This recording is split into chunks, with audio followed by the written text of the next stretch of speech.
Hello students, आज की class में हम कोऑर्डिनेट ज्योमेट्री के अंदर कुछ मिसलेनियस टाइप्स के क्वेश्चंस कवर करेंगे। यानी कि जिसमें कहीं ना कहीं सेक्शन फार्मूला भी यूज़ हो रखा होगा, कहीं ना कहीं डिस्टेंस फार्मूला भी यूज़ हो रखा होगा और कुछ और बेसिक कॉन्सेप्ट भी यूज़ हो रखे होंगे।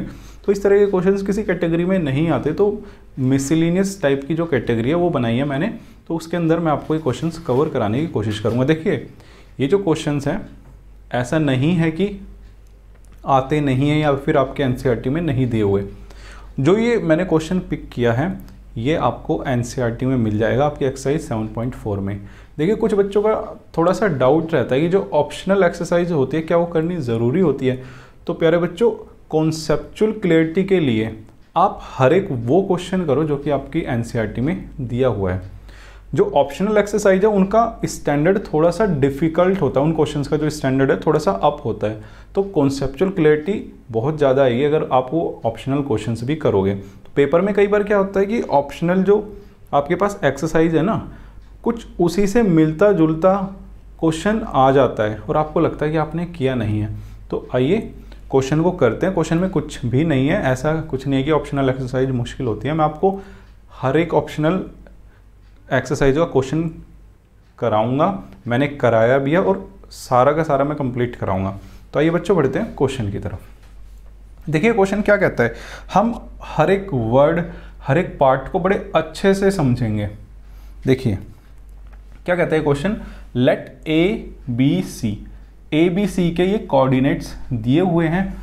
ये क्या है, with the vertices of triangle A B C. ये जो ए बी सी है ना, ये किसी ट्रायंगल ए बी सी के वर्टिसेस है। तो देखो जितनी इंफॉर्मेशन है उसको आप ड्रॉ करते हुए चलो। आपको एक ट्रायंगल दिया हुआ है, मान लो एक ट्रायंगल है आपके पास ए बी सी। देखो जो जो चीज़ें हैं आपको आपके पास, अगर वो सारी सारी बनाते हुए चलोगे तो क्वेश्चन में कुछ नहीं बचेगा। ए बी सी आप मान लो, ये है ए, ये है बी और ये है सी। जो ए है इसके कोऑर्डिनेट्स क्या दिए हुए हैं बच्चों, 4,2 लिख लो, 4,2। बी के जो कोऑर्डिनेट्स है आपके पास 6,5 और जो सी है इसके जो कोऑर्डिनेट्स हैं वो है 1,4। देखो अभी तक की जो स्टेटमेंट थी उसके हिसाब से इतना ही मेरे पास क्वेश्चन में इंफॉर्मेशन थी। अब देखो जो फर्स्ट पार्ट है ना, वो क्या कहता है, द मीडियन फ्रॉम ए। यानी कि जो ये पॉइंट ए है इससे क्या है, एक मीडियन है जो कि मीट कर रहा है, यानी कि मिल रहा है इस BC को एट पॉइंट D। यानी कि यहां से एक मीडियन है ना आ रहा है चल के और इस BC को किसी पॉइंट D पर मिल रहा है। तो आपको जो यहां पर D बन रहा है ना उसके कोऑर्डिनेट्स निकालने। तो बच्चों देखो, आप एक चीज समझो, सबसे पहले मैंने बताया भी हुआ है, जो मीडियन होता है वो क्या होता है, ये जो लाइन सेगमेंट है ना, इसके देखो अपोजिट में वर्टेक्स है और आपको यहीं से वर्टेक्स ए से ही मीडियन ड्रॉ करना है। तो मीडियन जो होगा ना इस वर्टेक्स से, वो इस BC को, BC जो ये BC है ना, BC के मिड पॉइंट है ना जो, उसको ज्वाइन करने से बनेगा। यानी कि A और BC के अगर मैं मिड पॉइंट को ज्वाइन कर दूंगा तो मेरे पास आ जाएगा मीडियन। तो बच्चों ये आ गया आपके पास, देखो AD एक मीडियन। अब आपके पास देखो जो D है, मैंने क्या बताया, D क्या होगा, मिड पॉइंट होगा ना, लिखो मिड पॉइंट। क्या होगा, मिड पॉइंट। आपको इसी D के कोऑर्डिनेट्स निकालने हैं। तो देखो जो D के जो कोऑर्डिनेट्स होंगे किससे निकलेंगे, मिड पॉइंट फॉर्मूले से। तो यहां पे सॉल्यूशन में लिखते हैं, coordinates of the point D किससे आएंगे, बाय मिड पॉइंट फॉर्मूले से। सिंपल, देखो कितना तो इजी पार्ट था, बाय मिड पॉइंट फॉर्मूला। देखो एक ही क्वेश्चन करने से ना आपके कितने कॉन्सेप्ट रिवाइज हो जाएंगे। तो मिड पॉइंट लगाओ भाई, क्या होगा, मान लो ये थोड़े टाइम के लिए मान लो ये x1 है और ये y1 है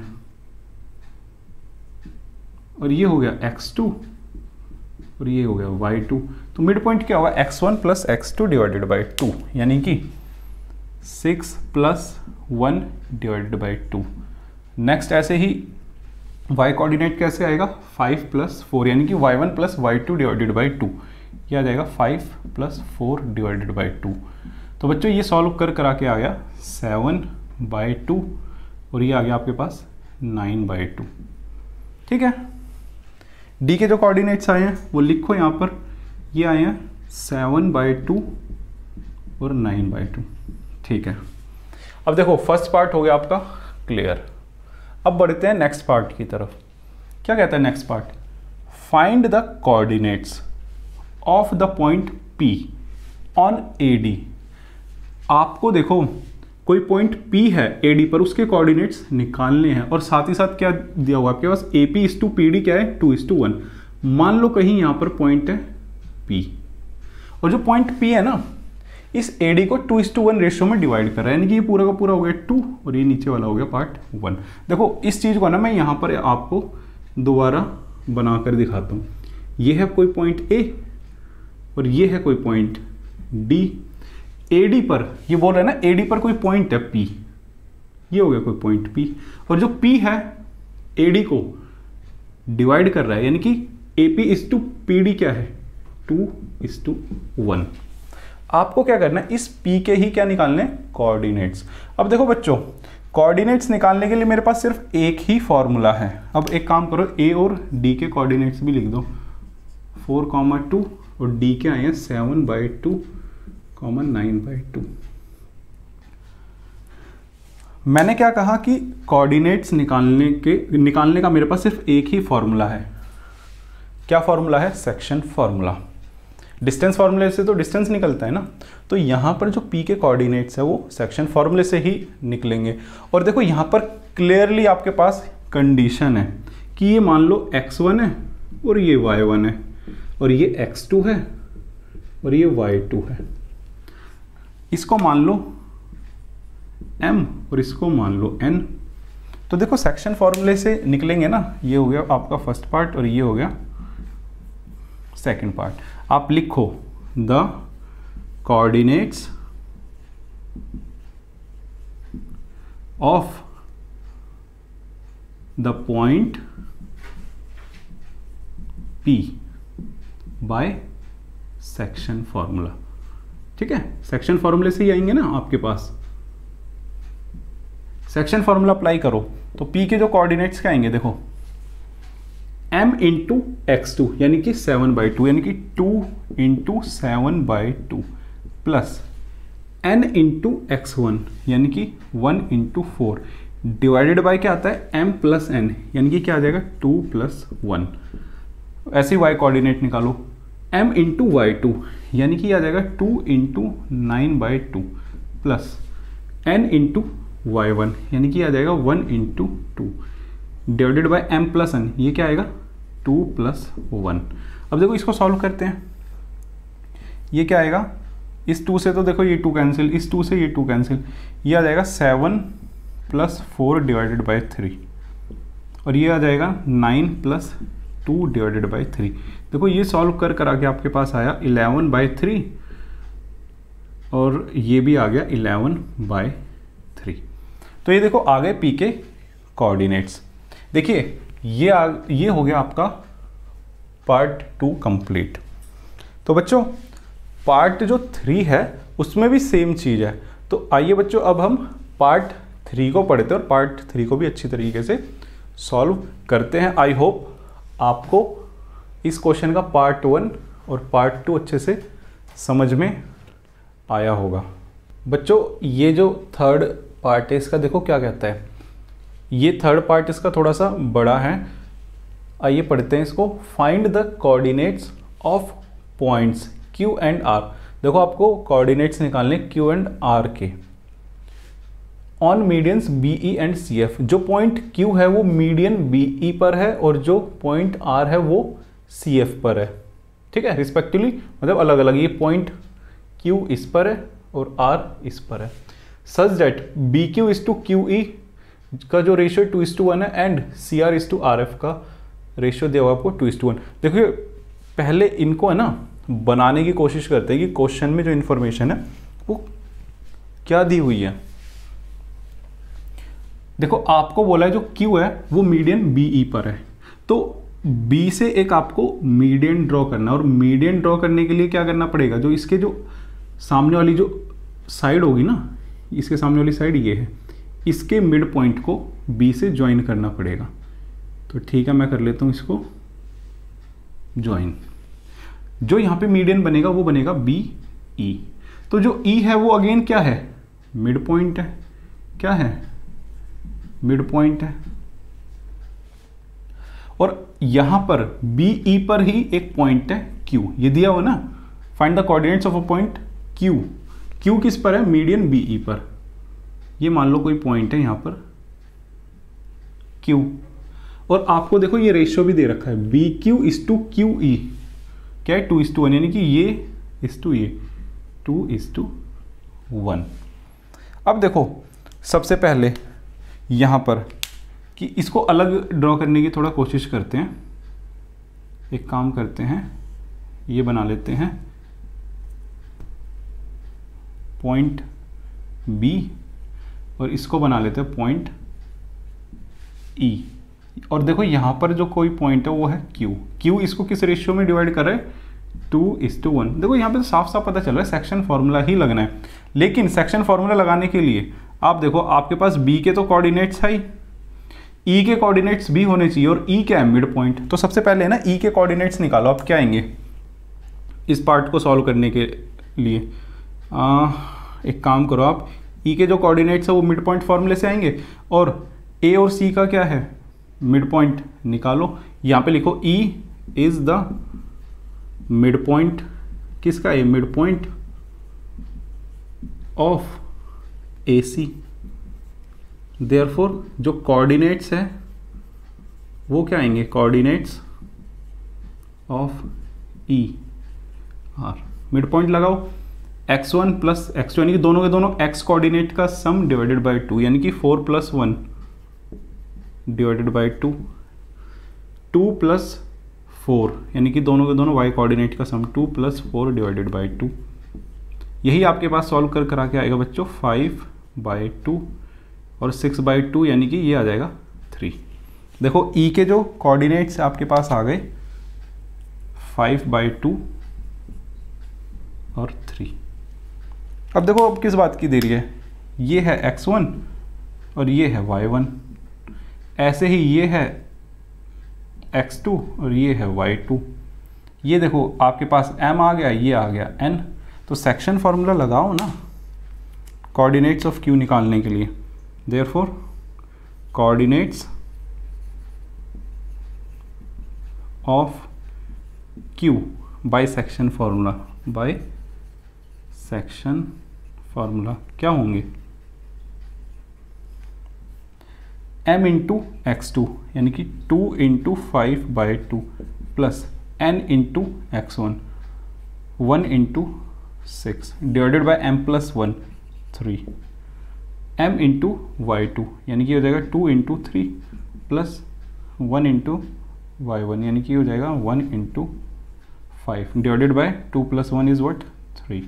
तो देखो बच्चों ये सॉल्व करा के आएगा, इससे काट दो, 5 और 6 11/3, और ये आ जाएगा 6 और 5 11/3। तो ये देखो कोऑर्डिनेट्स आ गए Q के। जैसे आपने कोऑर्डिनेट्स Q के निकाले ना, वैसे ही आपको कोऑर्डिनेट्स निकालने होंगे R के। और R के बारे में देखो क्या इंफॉर्मेशन दी हुई है, R है मीडियन पर है, मीडियन क्या है, CF। तो C देखो ये है, C से आप मीडियन ड्रॉ करो, मीडियन ड्रॉ करोगे तो ये जो F है ये क्या आएगा, मिड पॉइंट आएगा, और CR इज टू RF, यानी कि यहां पर कोई पॉइंट है R CF पर, ये मान लो R है। तो आपके पास CR यानी कि ये इज टू ये कितना दिया हुआ है, 2:1। देखो कंफ्यूजन ना हो, इसको अलग अलग बनाओ आप, CR is to RF। CR तो ये हो गया ना, तो ये होगा बच्चों 2 और ये होगा 1। कोई बात नहीं, बनाओ। ये है आपके पास F और ये है C, और जो आपके पास जो ये R है आपके पास यहाँ पर कहीं R यानी कि 1:2 रेशियो में अगर मैं यहाँ से कंसिडर करूँ FR:2 या फिर RF:2 RC आ रहा है 2। अब देखो आपके पास C के कोऑर्डिनेट्स हैं 1,4, आपको R के कोऑर्डिनेट्स निकालने हैं, लेकिन आपके पास F के भी तो कोऑर्डिनेट्स होने चाहिए ना। अब मैं डायरेक्ट कर रहा हूँ, देखो F क्या मिड पॉइंट है ना, मिड पॉइंट फॉर्मूले से F के कोऑर्डिनेट्स निकालो। ये क्या आएगा 4, 6, 10/2 यानी कि ये आ जाएगा 5, और ये आ जाएगा 5 और 2 7/2 यानी कि ये आ गया 7/2। अब देखो ये आपके पास है x1 और ये है y1, ऐसे ही ये है x2 और ये है y2, ये आपके पास आ गया m और ये आ गया बच्चों n।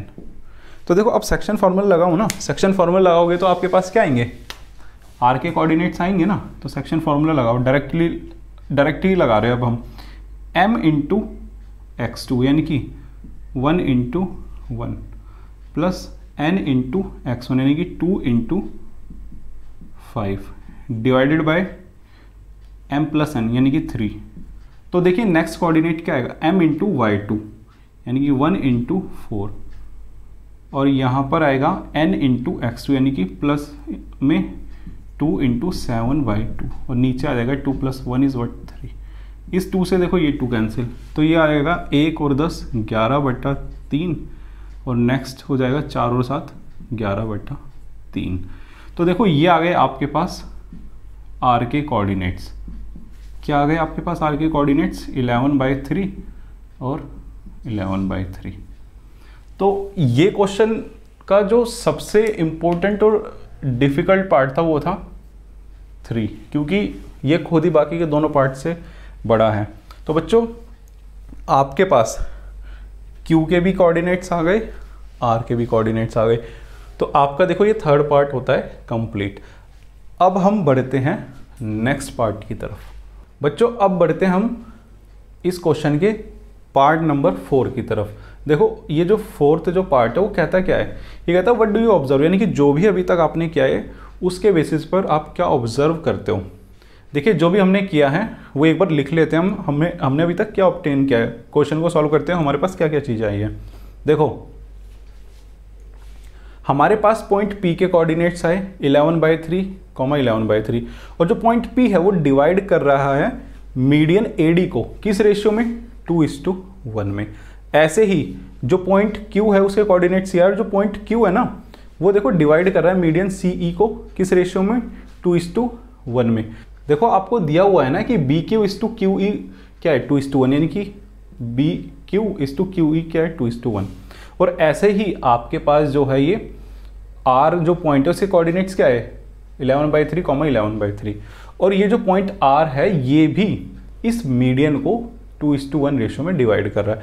अब देखो ये जो कोऑर्डिनेट्स है ना, यहाँ पे बड़े ध्यान से देखना, ये जो कोऑर्डिनेट्स है ये तो है सेम 11/3, 11/3, 11/3, और ये किसके कोऑर्डिनेट्स है P के, Q के, R के। भाई देखो ऐसा नहीं हो सकता कि सेम ही कोऑर्डिनेट्स अलग अलग पॉइंट्स के हो। इसका मतलब क्या है कि P, Q, R तीनों के तीनों सेम ही है। देखो जो हमेशा जो कोऑर्डिनेट्स है ना वो एक लोकेशन बताते हैं किसी भी पॉइंट की, तो ऐसा तो हो ही नहीं सकता P, Q, R अलग अलग लोकेशन पर हो। तो ये जो कोऑर्डिनेट्स है ना सेम है, किसी भी एक ही पॉइंट के होंगे। तो P, Q, R ये तीनों के तीनों क्या होंगे इक्वल। मान लो मैं P = Q = R, इनको है ना पॉइंट G के इक्वल मान लेता हूँ कि भाई कोई पॉइंट G है। अब देखो इस पॉइंट को रिप्लेस कर दो G से, यहाँ पर इस Q को रिप्लेस कर दो G से, इस R को रिप्लेस कर दो G से।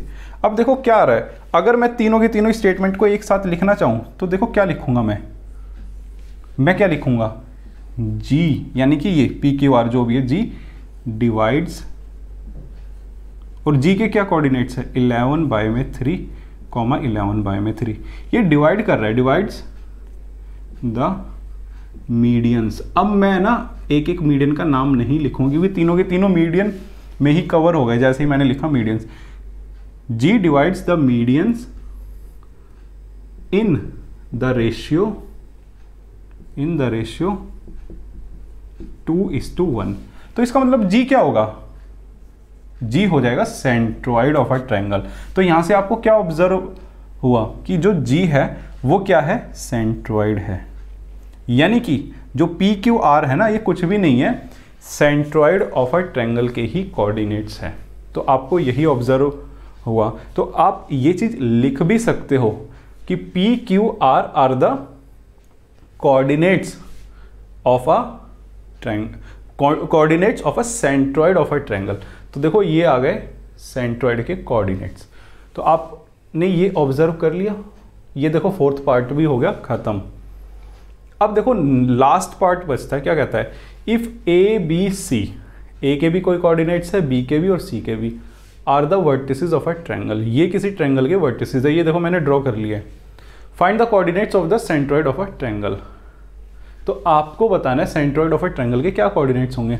देखो बच्चों, सेंट्रॉइड ऑफ अ ट्रायंगल के जो कोऑर्डिनेट्स होंगे उनका मैं डायरेक्ट फॉर्मूला करा चुका हूं। क्या होगा सेंट्रॉइड ऑफ अ ट्रायंगल के कोऑर्डिनेट्स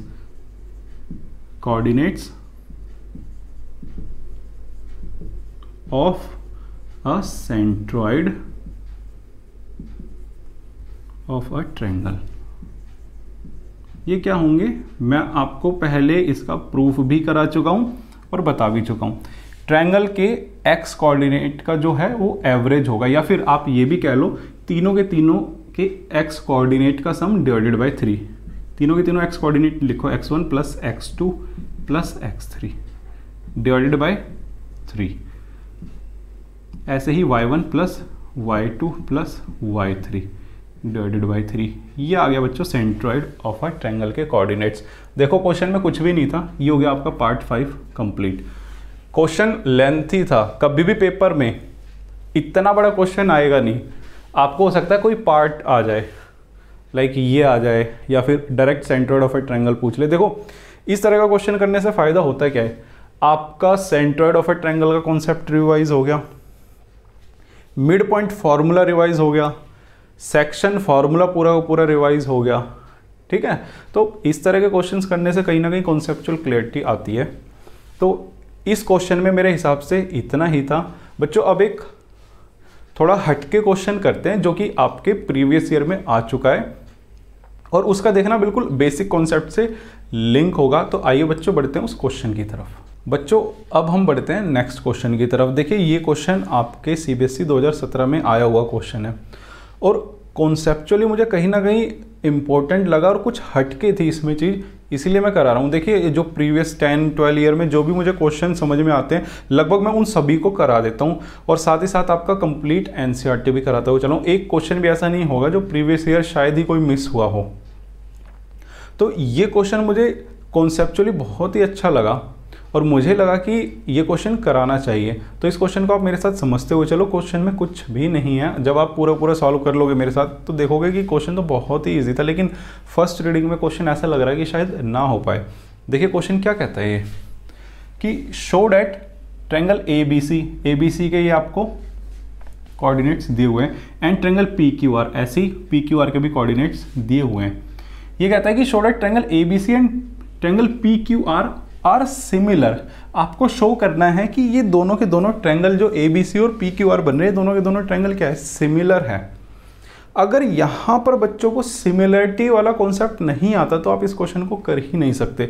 देखिए जो सिमिलरिटी है दो ट्रायंगल की वो कई प्रॉपर्टीज से प्रूव होती है, प्रूव हम कर सकते हैं। उनमें से जो मोस्ट कॉमन होती है कि किसी भी दो ट्रायंगल के अगर करस्पॉन्डिंग दो एंगल इक्वल होंगे तो तीसरा तो देखो ऑटोमेटिकली इक्वल हो गई, तो भी दो ट्रायंगल सिमिलर होते हैं। यहाँ पर एंगल्स के ऊपर नहीं जाने की हम एंगल्स फाइंड आउट नहीं कर सकते, ज़्यादा से ज़्यादा हम 90 डिग्री ही थोड़ा बहुत बता सकते हैं।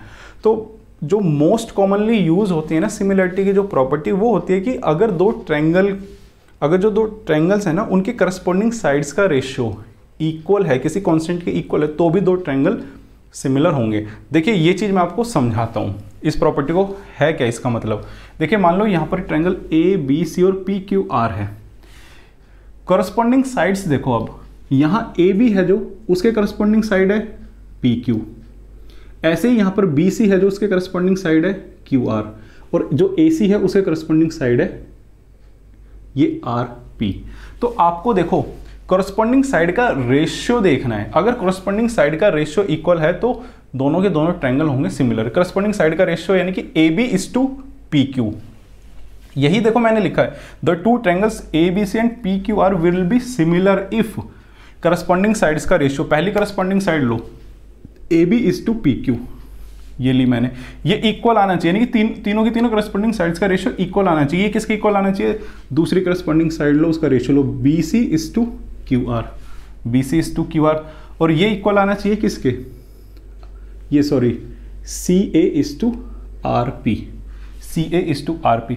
देखो बच्चे यहां पर एक छोटी सी गलती कर जाते हैं, कई बार क्या करते हैं वो AB/PQ तो चलो लिख देते हैं, यहां पर ऊपर नीचे कर देते हैं। हमेशा ध्यान रखना ऊपर आप जिस ट्रायंगल की साइड लो ना, सारी की सारी उसी की साइड से ऊपर लेनी है। AB/PQ, आप खुद ही सोचो ना, अगर आप QR ले लोगे और फिर BC कर दोगे तो करस्पॉन्डिंग साइड्स का रेशियो कैसे इक्वल आएगा? आपने तो साइड्स इंटरचेंज कर दी ना, तो रेशियो तो गड़बड़ हो ही जाएगा। हमेशा ध्यान रखना कि जो भी आप ट्रायंगल लो ऊपर हमेशा उसी ट्रायंगल्स की साइड लिखनी है और उसके करस्पॉन्डिंग जो भी साइड है यहां पर इसके करस्पॉन्डिंग ये है, डिनोमिनेटर में ये लिख रहे। आप चाहो तो उल्टा भी कर सकते हो, आप चाहो तो इस चीज को ऐसे भी लिख सकते हो कि PQ/AB, ऐसे भी लिख सकते हो, लेकिन ऑर्डर आपका सेम होना चाहिए। अब आपने क्या लिखा है, इस ट्रायंगल की साइड्स को ऊपर लिखा है ना, तो इसी ट्रायंगल की सारी सारी साइड ऊपर लिखो PQ। अब नेक्स्ट देखो, इसको पलट दो, ये आ गया QR, QR की करस्पॉन्डिंग साइड क्या है? BC। नेक्स्ट देखो RP, RP के करस्पॉन्डिंग साइड क्या है? CA। ये लिखोगे ये भी चलेगा, ये भी चलेगा, लेकिन सीक्वेंस ध्यान रखना, ऊपर अगर आपने किसी ट्रायंगल की साइड लिया तो सारी सारी उसी की साइड्स ही आएंगी और नीचे उस दूसरे ट्रायंगल की करस्पॉन्डिंग साइड्स। तो देखो यहां पर है ना, जो AB क्या है? AB है A और B की जो लेंथ है, A और B के जो बीच का डिस्टेंस है ये वो है। ऐसे ही BC, ऐसे ही CA, तो AB, BC, CA ये तीनों के तीनों तो मैं कैलकुलेट कर सकता हूं। ऐसे ही PQ, QR और RP भी मैं कैलकुलेट कर सकता हूं। देखिए सिमिलरिटी दिखाने के लिए मुझे PQ भी निकालना पड़ेगा, AB भी निकालना पड़ेगा, QR भी निकालना पड़ेगा, BC भी निकालना पड़ेगा, RP भी निकालना पड़ेगा, CA भी निकालना पड़ेगा, और इनको फिर डिवाइड करके देखना भी पड़ेगा क्या ये इक्वल आ रहे हैं। अगर इक्वल आ रहे हैं किसी कांस्टेंट नंबर के, तो ये दोनों के दोनों हो जाएंगे ट्रायंगल सिमिलर। तो आइए क्वेश्चन को सॉल्व करते हैं। अब देखिए सबसे पहले मैं एक काम करता हूं, AB को कैलकुलेट करता हूं। AB क्या है? डिस्टेंस बिटवीन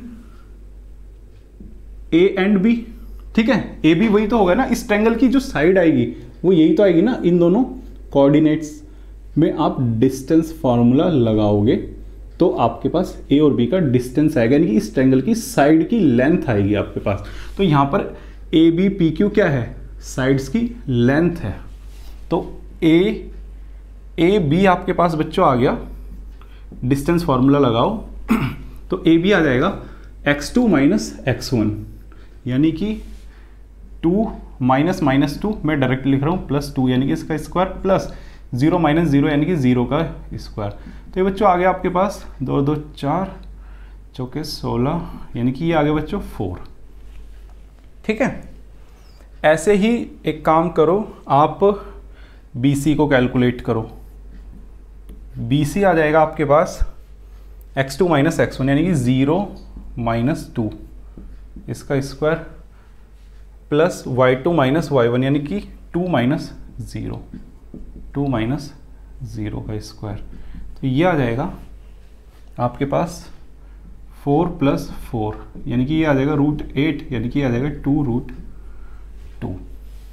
ऐसे ही आप एक काम करो, BC आ गया आपके पास, CA को कैलकुलेट करो। CA आपके पास आ जाएगा, आप अगर मान लो एक में थोड़ा सा मैं स्टेप करके दिखा देता हूँ, x1 y1 मान लो, CA कर रहे हो ना आप, x1 y1, और इसको अगर x2 y2 थोड़े टाइम के लिए कंसिडर कर रहे हो तो डिस्टेंस फार्मूला लगाओ।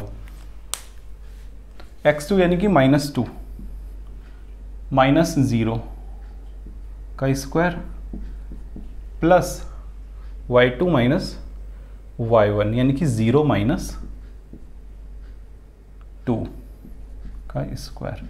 तो बच्चों ये आ जाएगा आपके पास 4 + 4। सिमिलरली इसको भी सॉल्व कर आके आप लिखोगे तो ये आ जाएगा 2√2। अब देखो आपके पास ये आ चुके हैं AB, BC और CA। ऐसे ही आपको PQ, QR और RP कैलकुलेट करने हैं। तो देखो PQ आप इसी तरह से कैलकुलेट कर लेना, मैं फिर भी एक साइड कैलकुलेट करके बता देता हूँ। यह आएगा आपके पास x2 - x1 यानी कि 4 माइनस माइनस प्लस हो जाएगा ये इसका स्क्वायर प्लस 0 - 0 यानी 0 का स्क्वायर। ये सॉल्व कर आके आएगा बच्चों 4 4 8, 8 का स्क्वायर यानी कि 64। तो ये आ जाएगा 8। ठीक है, ऐसे ही आप QR को कैलकुलेट करना, चलो मैं करा ही देता हूँ।